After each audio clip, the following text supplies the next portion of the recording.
ये वार मिसाइल से स्टार्ट नहीं हुई थी, ये वार शुरू हुई थी एक रिवॉल्यूशन से, broken trust, secret nuclear site से और एक डर से। फेब 2026 जब तेहरान के आसमान में एक्सप्लोजन्स हुए, यूएस और इजराइल ने मिलकर ईरान पर कोऑर्डिनेटेड एयर स्ट्राइक्स लॉन्च किए। पूरा मिडिल ईस्ट आग में जल रहा था, लेकिन सवाल यह है कि ये सब स्टार्ट कैसे हुआ। तो इसके लिए चलते हैं 47 साल पहले 1979 में, जब ईरानियन रेवोल्यूशन ने पूरा गेम चेंज कर दिया, जिसमें ईरान के शाह को हटा दिया गया और एक नई इस्लामिक गवर्नमेंट पावर में आई। उस दिन के बाद अमेरिका बन गया ग्रेट सतन। इजराइल को ईरान ने रिकॉग्नाइज करना मना कर दिया और हॉस्टिलिटी ऑफिशियली शुरू हो गई। ये सिर्फ पॉलिटिक्स नहीं थी, ये आइडियोलॉजी थी। किसी ने भी डायरेक्ट वार नहीं किया, लेकिन ये साइलेंट वार सालों से चल रहा था। ये सब एक चेस मैच जैसा था, बस पीस असली थे, लेकिन सबसे बड़ा इशू अभी बाकी था। ईरान के अंदर एक जगह है, नतांज न्यूक्लियर फैसिलिटी। ऑफिशियली तो ये पीसफुल न्यूक्लियर एनर्जी के लिए है, लेकिन इजराइल और यूएस का मानना था ईरान सीक्रेटली न्यूक्लियर वेपन के करीब पहुंच रहा है। 2015 में वर्ल्ड पावर ने साइन किया था joint comprehensive plan of action.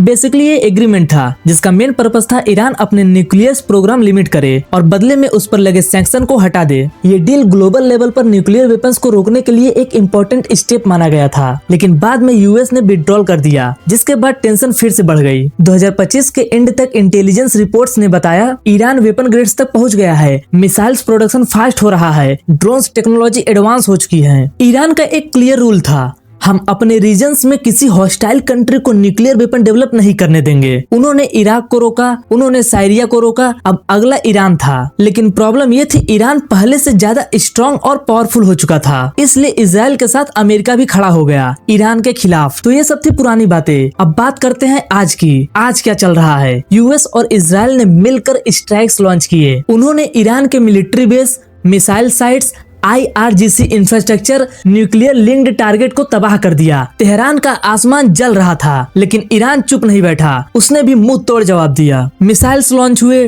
Drone उड़ाए गए, सायरन्स बजे, एक्सप्लोजन्स हुए, कैजुअलिटीज हुई, और अब ये लिमिटेड ऑपरेशन नहीं था, ये ओपन कॉन्फ्लिक्ट बन चुका था। पूरी दुनिया ने सांस रोक के रखी है। वार मिसाइल से स्टार्ट नहीं होती, वार स्टार्ट होती है डर से और उन डिसीजन से जो लीडर लेता है, जब उन्हें लगता है कि अगर अभी स्ट्राइक नहीं किया तो कल शायद देर हो जाएगी। अब सवाल ये नहीं है कि शुरू कैसे हुई, अब सवाल ये है कि खत्म कैसे होगी, और जब खत्म होगी तो दुनिया वैसी नहीं रहेगी जैसी अभी है।